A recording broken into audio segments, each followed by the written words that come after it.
ফেলে দেওয়া মেহগনির ফল থেকে তৈরি হচ্ছে তেল, সার, কীটনাশক ও কয়েল। রাস্তায় পড়ে থাকা এসব পরিত্যক্ত ফল এখন আয়ের উৎস।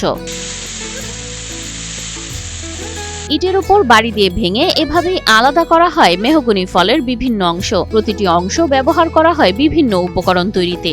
মেহগনি ফলের থেকে ড্রাম ড্রাম তেল বার করছি এবং কয়েল বার করছি। তেলটা আমরা পেস্টিসাইড হিসেবে ইউজ করছি, যে পেস্টিসাইডটা 460টা রোগ নির্ণয় করে, মানে রোগ প্রতিরোধ করে। যে ফল একসময় কেউ কুড়াতো না, আজ সেই পরিত্যক্ত মেহগনি ফল থেকেই তৈরি হচ্ছে উপকারী বিভিন্ন উপাদান।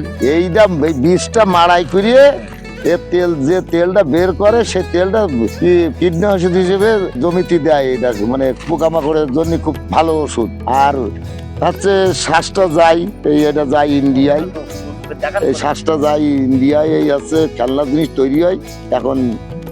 আর এইটা হচ্ছে আপনার খোলা হচ্ছে মশার কয়েলে তৈরি হয়, আপনার জ্বালানি খাতে তৈরি হয়, বিক্রি হয়। দেশের গণ্ডি পেরিয়ে এ পণ্য এখন রপ্তানি হচ্ছে পাশের দেশ ভারতে। ফলে বদলে যাচ্ছে গ্রামের অর্থনীতি, স্বাবলম্বী হচ্ছেন স্থানীয় উদ্যোক্তারা। 1 টাকা 30 পয়সা পিস আমরা কিনি ভ্যানওয়ালাদের কাছ থেকে, যারা ভেঙে নিয়ে আসে। আর আমরা এটা প্রসেস করে আমরা বেচা কেনা করি, এটা ইম্পোর্টের মাধ্যমে যায় ইন্ডিয়ায়। সাতক্ষীরা কলারোয়া উপজেলার কেরেলকাতা ইউনিয়নের কোটামোড়। এখানকার মাঠ, রাস্তা ও উঠানে এখন সারি সারি মেহগনি ফলের স্তূপ। নারী পুরুষ মিলে ফলগুলো আলাদা করে শুকাচ্ছেন রোদে। বীজ খোসা আর ভিতরের বাদামি অংশ, প্রতিটি উপাদানই এখন সম্পদ। মেহগনির ফল ফাটাইয়ে আমরা কাঠ নেই ব্যবহার করি চুলোর জন্য।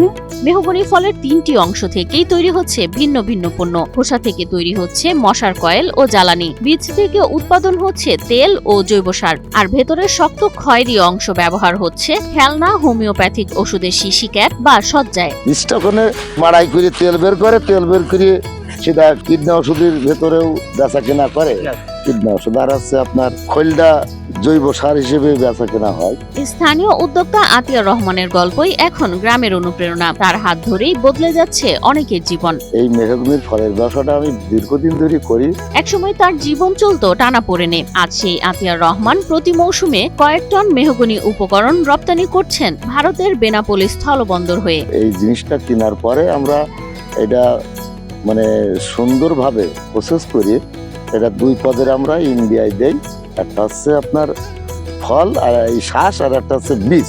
আতিয়ারের উদ্যোগে একদিকে বাড়ছে তার আয়, অন্যদিকে কাজ পাচ্ছেন অসংখ্য নারী পুরুষ। এখানে যত মহিলাগুলো কাজ করতেছে, এদেরও একটা কর্মসংস্থানের একটা ব্যবস্থা হয়েছে, মোটামুটি ভালো।